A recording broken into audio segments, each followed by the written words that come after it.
Hello student, welcome back to my YouTube channel. हम lecture में आपका बहुत बहुत स्वागत है। मैं नरेंद्र सर।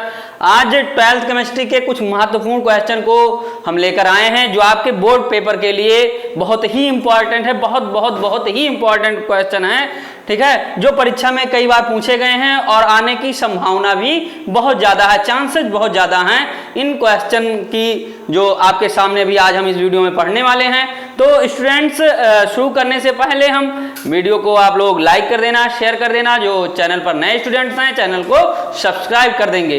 तो आइए चलते हैं हम मोस्ट इंपॉर्टेंट क्वेश्चन के सीरीज में, जो आपके बोर्ड पेपर के लिए बहुत ही जरूरी हैं, बहुत ही महत्वपूर्ण हैं। कुछ ऐसे टिप्स आपको इसमें मिलेंगे जो आपके बोर्ड पेपर के लिए बहुत हेल्पदायक रहेंगे। ओके, चलिए आइए चलते हैं हम अपने क्वेश्चन पर।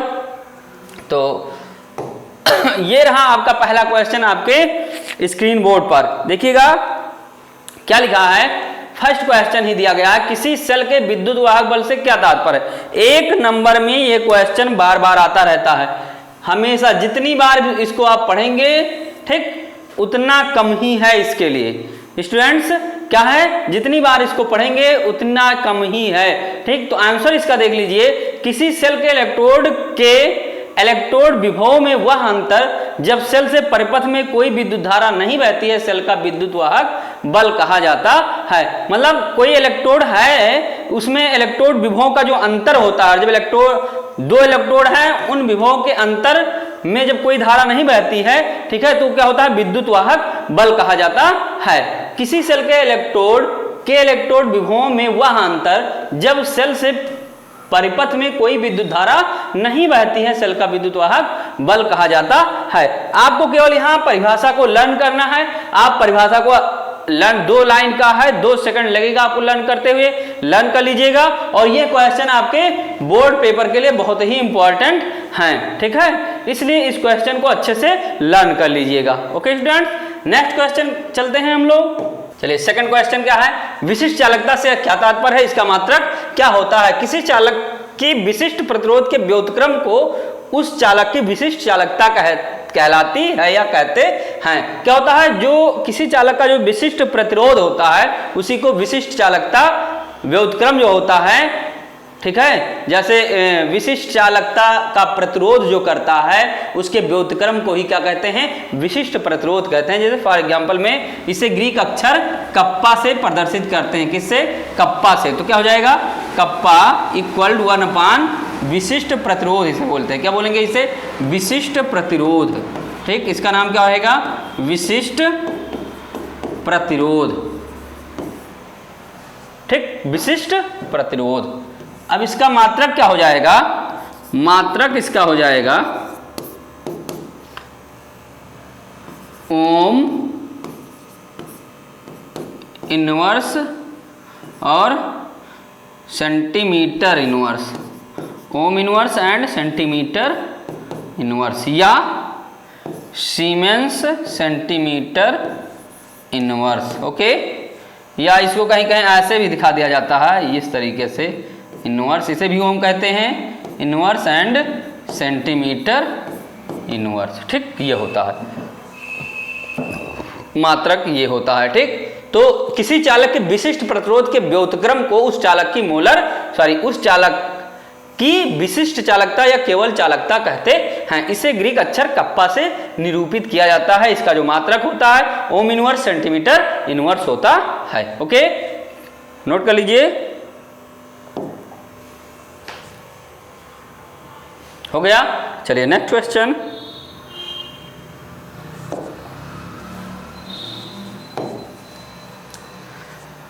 दिया गया है, जिंक तथा तांबे में से एक अम्लों से हाइड्रोजन गैस विस्थापित नहीं करता है, क्यों।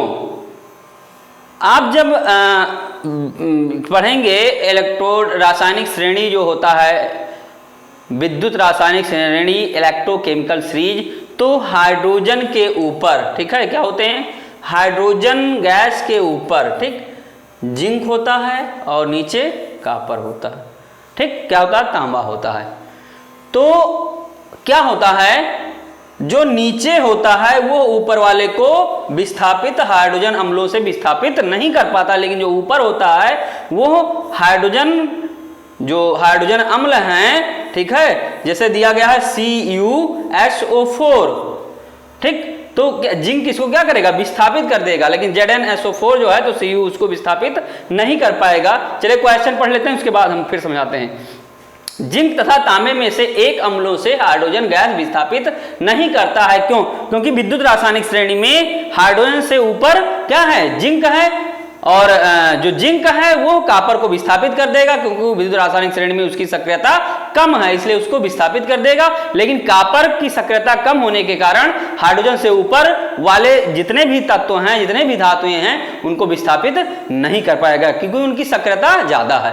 यही कह रहे हैं, विद्युत रासायनिक श्रेणी में जिंक हाइड्रोजन से ऊपर तथा तांबा हाइड्रोजन से नीचे स्थित है, जिसके कारण जिंक हाइड्रोजन से अधिक अपचायक है। क्या है? जिंक हाइड्रोजन से अधिक अपचायक है और तांबा कम अपचायक है, इसलिए जिंक अम्लों से हाइड्रोजन को विस्थापित करता है, परंतु तांबा नहीं करता है। जिंक तो कर ले जाएगा, लेकिन तांबा कर नहीं पाएगा, कॉपर नहीं कर पाएगा। ठीक, बहुत ही इंपॉर्टेंट क्वेश्चन है, ये भी आपके बोर्ड पेपर में हमेशा आते रहते हैं 1 नंबर में। ठीक, आज हम 1 नंबर वाले क्वेश्चन को ज्यादा लेकर आए हैं। ठीक है, और भी क्वेश्चन ऐसे ही बने रहिएगा वीडियो पर।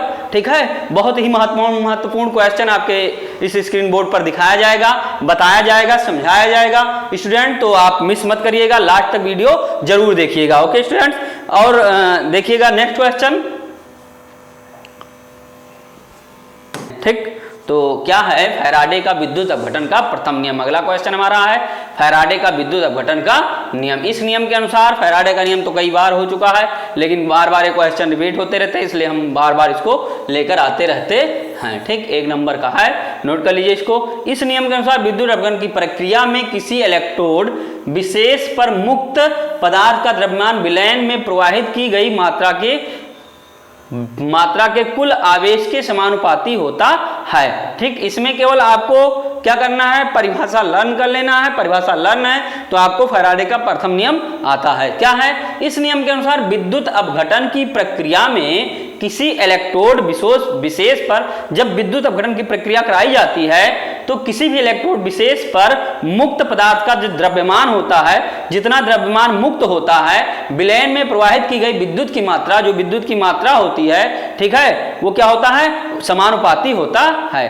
तो ये है फैराडे का प्रथम नियम, इसलिए इसको लर्न कर लीजिएगा, नोट कर लीजिए क्वेश्चन को। नेक्स्ट क्वेश्चन क्या है, देखिएगा, निम्न अपक्रिया की कोटि और वेग स्थिरांक की इकाई लिखिए। क्या लिखना है? वेग स्थिरांक की इकाई लिखना है और अपक्रिया की कोटि लिखना है। ठीक, तो अपक्रिया की कोट और वेग स्थिरांक की इकाई, तो अपक्रिया की कोट क्या होगी? जैसा कि हमें पता है कि जो अपक्रिया होती है सांद्रता पर निर्भर करती है। अगर किसी जो अपक्रिया होती है सांद्रता पर निर्भर ना करे तो शून्य कोट की अपक्रिया, सांद्रता के 1 घात के समानुपाती हो तो प्रथम कोट की अपक्रिया, सेकंड घात के समानुपाती हो तो, ठीक है, सांद्रता के समानुपाती हो सेकंड घात के तो सेकंड कोट की अपक्रिया कही जाती है। ठीक, तो इसमें देखते हैं H2 और Cl2 इक्वल 2HCl। तो यहां आप देखिएगा क्या है, इसके सांद्रता पर यह अपक्रिया निर्भर नहीं करती है। ठीक है, इन दोनों की सांद्रता पर यह अपक्रिया निर्भर नहीं करती है। ठीक, इसलिए इसे क्या कहेंगे हम, शून्य कोट की अपक्रिया बोलेंगे। क्या बोलेंगे? शून्य कोट की अपक्रिया। क्या बोलेंगे? शून्य कोट की अपक्रिया। क्या बोलेंगे? शून्य कोट की अपक्रिया। ओके, शून्य कोट की अपक्रिया। ठीक, अभी एक और कह रहा है, ये वेग स्थिरांक की इकाई क्या होगी? तो वेग स्थिरांक की इकाई क्या होगी? इसमें जो प्रथम कोट की अपक्रिया के वेग स्थिरांक की इकाई है, सॉरी, शून्य कोट की अपक्रिया के शून्य कोट की अभिक्रिया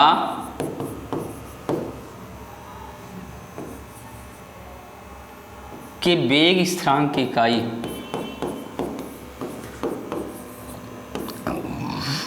वेग स्थिरांक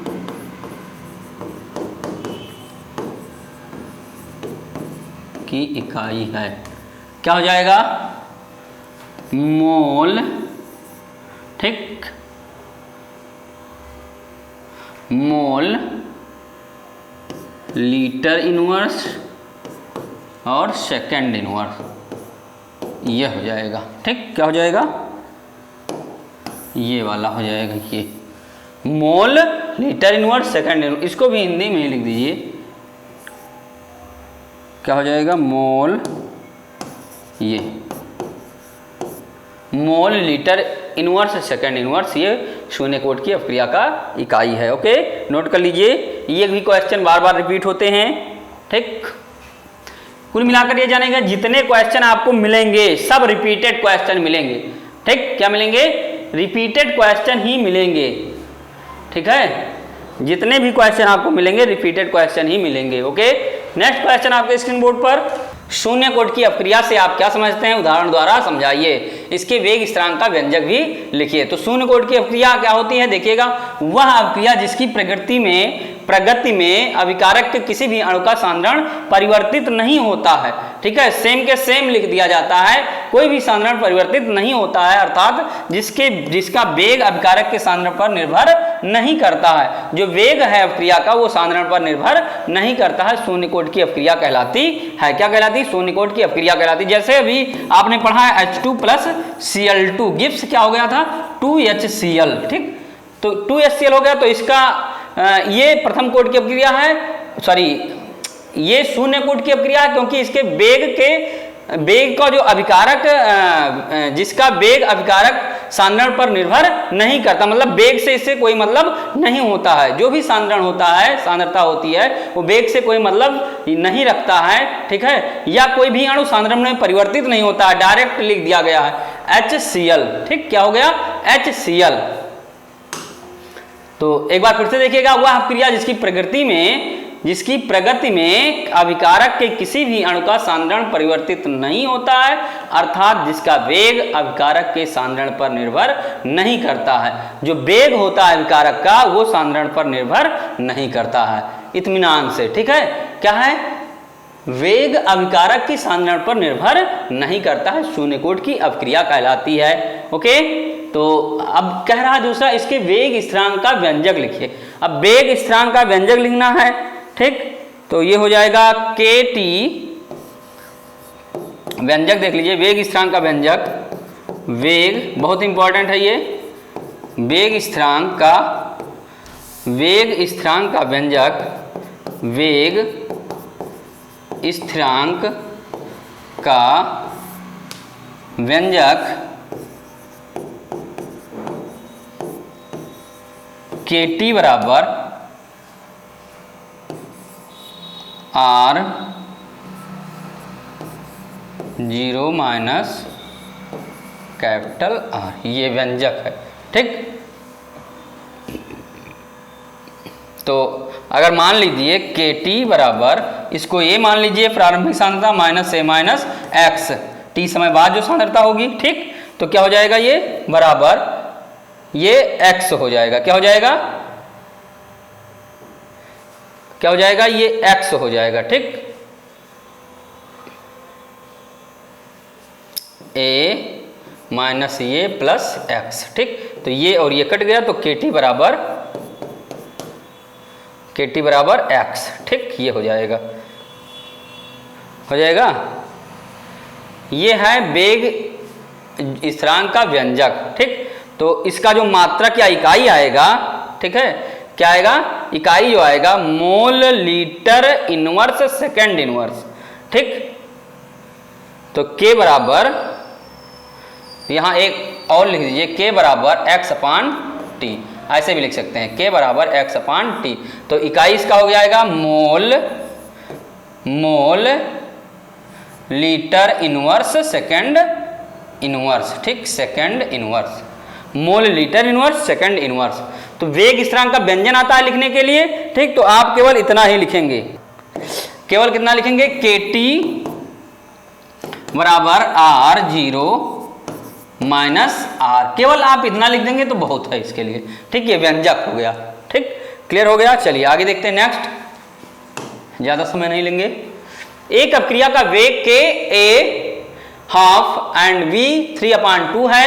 इस अपक्रिया की कोटि बताइए। कोटि बताने के लिए आपको पहले ही बताया गया था, जितने भी सांद्रता है उस सांद्रता के घात जो भी है उसको आप ऐड कर लीजिए। ठीक, तो क्या हो जाएगा अपक्रिया की कोटि, अपक्रिया की कोटि हो जाएगी, यहां लिख दीजिए अभिक्रिया की कोटि बराबर क्या हो जाएगा, इसके सांद्रता के घात दोनों सांद्रता के दोनों घात के ऐड कर देंगे तो हमारा अपक्रिया की कोट आ जाएगी। तो 1/2 पहला और दूसरा 3/2। ठीक, तो कितना हो जाएगा, कितना हो जाएगा 4/2। तो इसको मल्टीप्लाई कर दीजिए तो कितना आ जाएगा बराबर 2। तो ये हो जाएगा अपक्रिया की कोट कितनी आ गई, सेकंड, कोटि बराबर सेकंड। ठीक, तो ये क्या है, सेकंड कोट की अपक्रिया है, यह द्वितीय कोट की अपक्रिया है। इससे स्पष्ट हो जाता है कि यह द्वितीय कोट की अभिक्रिया है। क्या है, द्वितीय कोट की अपक्रिया है। ओके, अपक्रिया की कोट निकालना बहुत सिंपल, जितना भी सांद्रता के घात के होता है, ठीक, जितना भी घात होता है सांद्रता का उसी को ऐड कर लीजिए और अपक्रिया की कोट आ जाएगी। क्लियर है, नोट कर लीजिए। एक नंबर में 2022 में, 2021 में, 17 में और 15 में भी ये क्वेश्चन आया था। ठीक, इसलिए इसको मिस नहीं करेंगे, नोट कर लीजिए।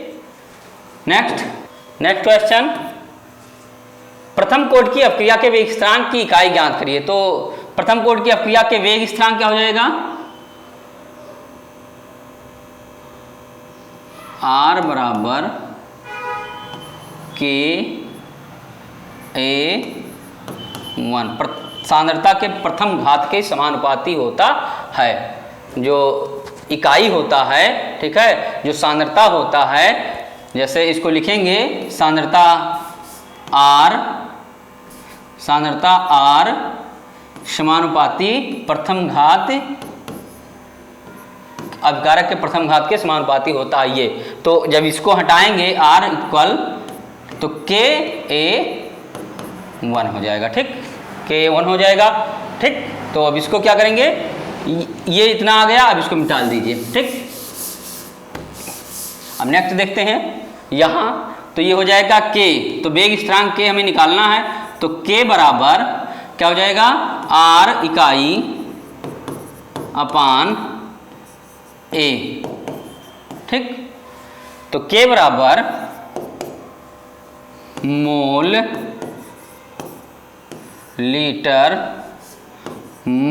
लीटर इनवर्स और सेकंड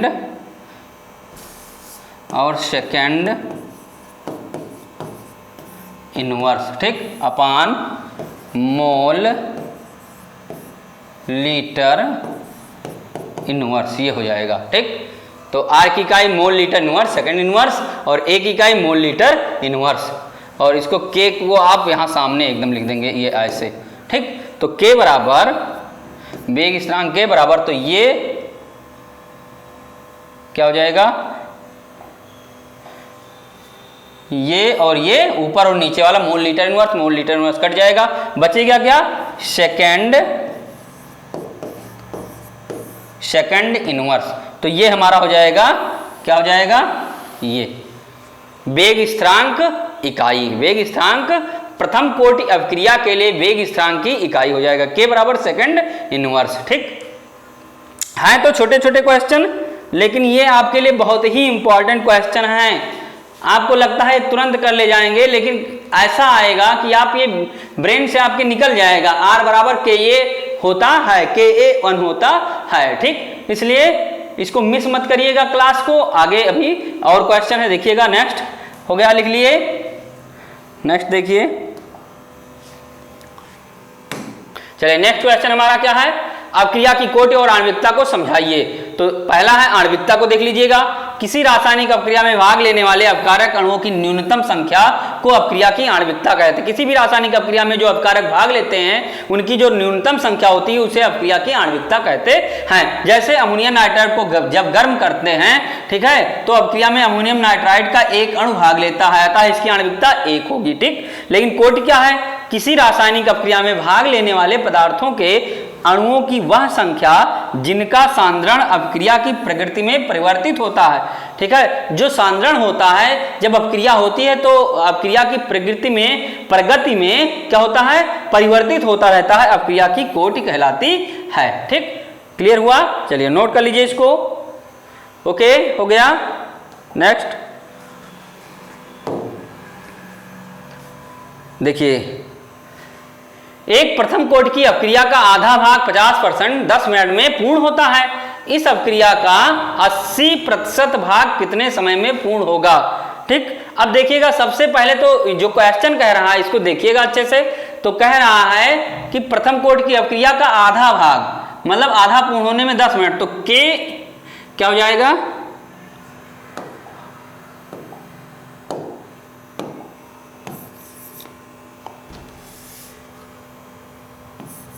के बराबर 0.6932 अपान टी हाफ। ठीक, ये हो जाएगा 0.6932 हाफ। तो ये हो जाएगा क्या? बराबर 0.6932 अपान टी हाफ कितना है? 10 मिनट, तो 10 हो जाएगा।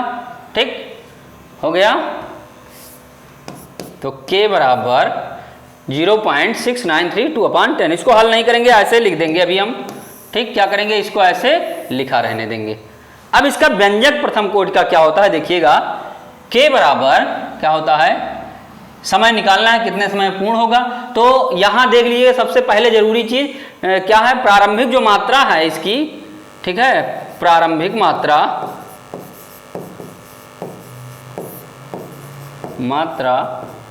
a t समय पश्चात, ऐसे लिख देते हैं, t समय पश्चात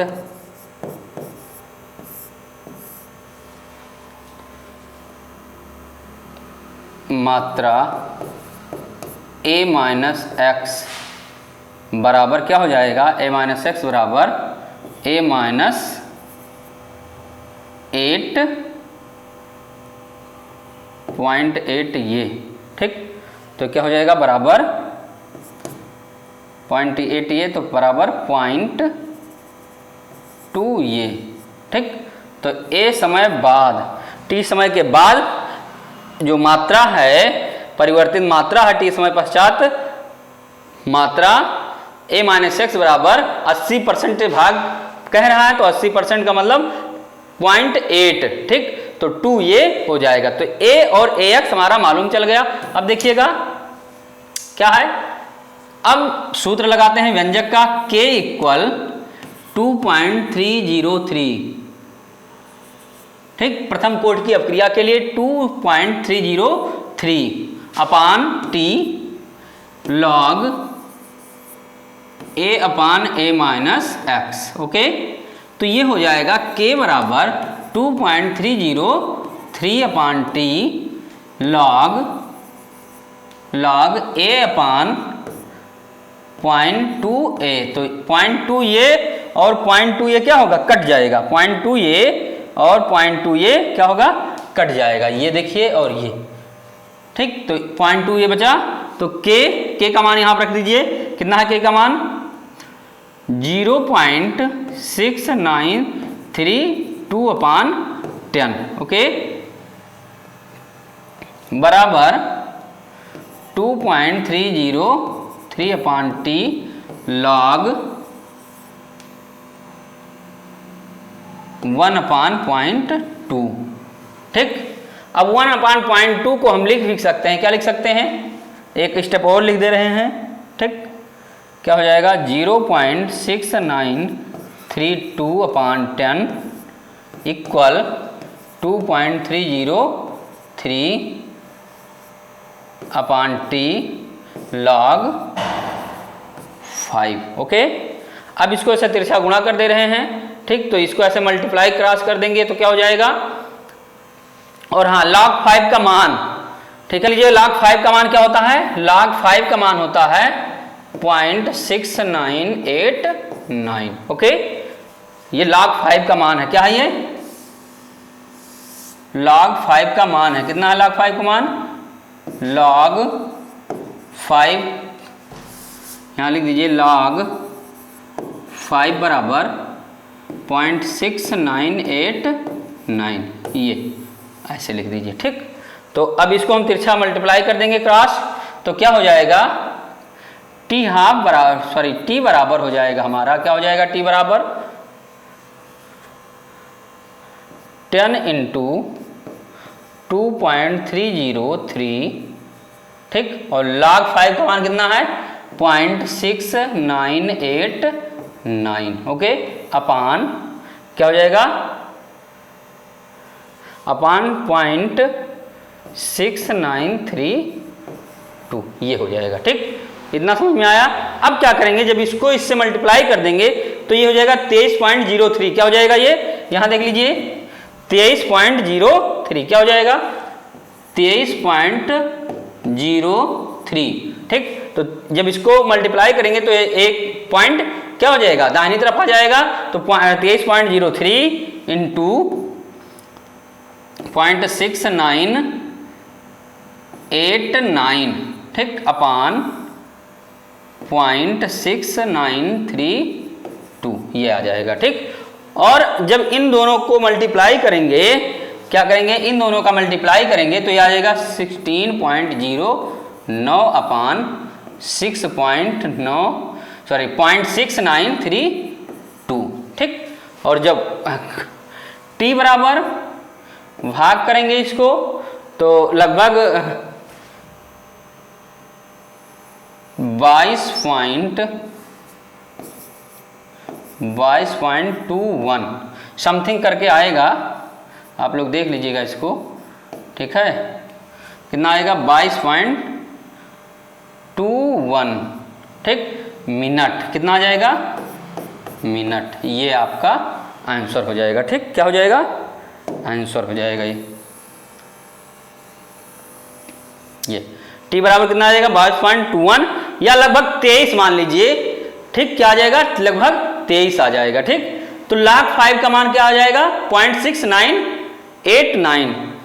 अब इसमें कुछ करना नहीं है आपको, यहां के बाद सब आपका गणितीय फार्मूला है। t बराबर क्या हो जाएगा, जब इससे मल्टीप्लाई करेंगे, इससे मल्टीप्लाई करेंगे तो हम डायरेक्ट भी लिख सकते थे 16.09 तो क्या करेंगे इससे जब भाग करेंगे तो आ जाएगा 22.21 समथिंग, या आप 23 मान सकते हैं, या यहां लिख दीजिए लगभग 23 मिनट, लगभग